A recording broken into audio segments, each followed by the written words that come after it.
বললাম না, দেবকণ্ঠ বাগচি হচ্ছে 19 শতকের বাংলা থিয়েটারের শ্রেষ্ঠ সুরকার। শ্রেষ্ঠ পরিচালকদের সঙ্গে তিনি কাজ করেছেন। অসাধারণ এক সুরকার। আমরা শুধু তার নাম শুনেছি নাটকের ইতিহাসে, তার সম্বন্ধে কোনো ধরা ছোঁয়ার বাইরে ছিল। সেই বই মুরারি রায়চৌধুরীর কাছে ছিল এবং সেটা আশিস সম্পাদনা করে প্রকাশ করলো। এটা আমাদের নাটকের ইতিহাসে যে কী গুরুত্বপূর্ণ ব্যাপার সেটা বলে বোঝানো যাবে না। আমি এটার জন্য আশিসকে অভিনন্দন জানাই।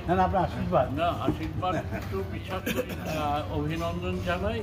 এটা অতি মূল্যবান কাজ, বাংলা নাটকের ইতিহাসে অতি মূল্যবান। টাইপোগ্রাফি ওরকম রেখে বইটাকে রেখেছি,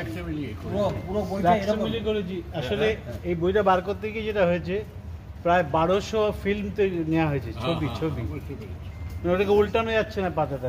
ঠিক আছে, সেটাকে তোমাকে অনেকদিন দেখা যায় যে অন্তত 40-45 বছর আগে বইটা আমি একটা প্রায় আস্তাকুটের মতন ফেলে দিয়েছে সে একজন মিউজিশিয়ান।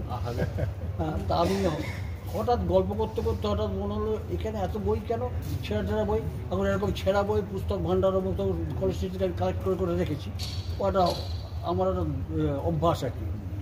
তা সেই অনুযায়ী আমি হঠাৎ এটা দেখে আমি বললাম যে বইটা নেবো। আমি নিতে পারি, তখন ফেলে দিয়েছি, এদিকে কী হয়।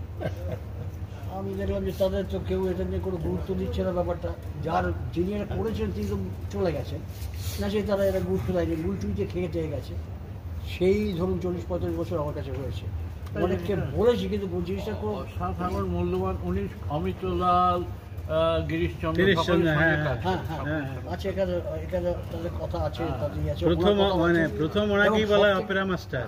এবং সব থেকে আশ্চর্য যে উনি প্রথম বন্দে মাতরমের সঙ্গীতে সুর করেন নাটকের মতো, পরে সেটা অন্যরকম ভাবে চলে। আর আরেকটা কারণে আমি একটা ইন্টারেস্টেড ছিলাম, ধরুন 150 বছর আগে, 150ই ধরি আমি, যে সেই সময় উনি যেভাবে নাটকের সাথে জড়িত ছিলেন ও করেছেন, ওনারা পিরিয়ডটা শেষ হয়ে যাবার পর আপনার স্বাধীনতা আমাদের ভারতবর্ষের পর কিছু, তখন আর এইভাবে লাগাতার মিউজিক নিয়ে বা থিয়েটারের মিউজিক নিয়ে অনেকে পড়াশোনা করেছে, কাজ করেছে, কেউ থিয়েটার ওরিয়েন্টেড পড়ে আছে এরকম আর কেউ নেই। পরপর আমি দেখতে এলাম, এসে সত্যি কথা নিজের বলা উচিত না, কিন্তু বলতে বাধ্য হচ্ছি। এসে দেখলাম আমাকে এসে আমি ঠেকেছি। অর্থাৎ আমি গান বাজনা করতে করতে সেই জায়গা ছেড়ে দিয়ে থিয়েটার নিয়েই পড়ে আছি। সেটাও প্রায় 60 বছর হয়ে গেল। থিয়েটার, বাংলা থিয়েটারে তুমি যা সাহায্য করেছো, ওটাও হয়েছে তৈরি।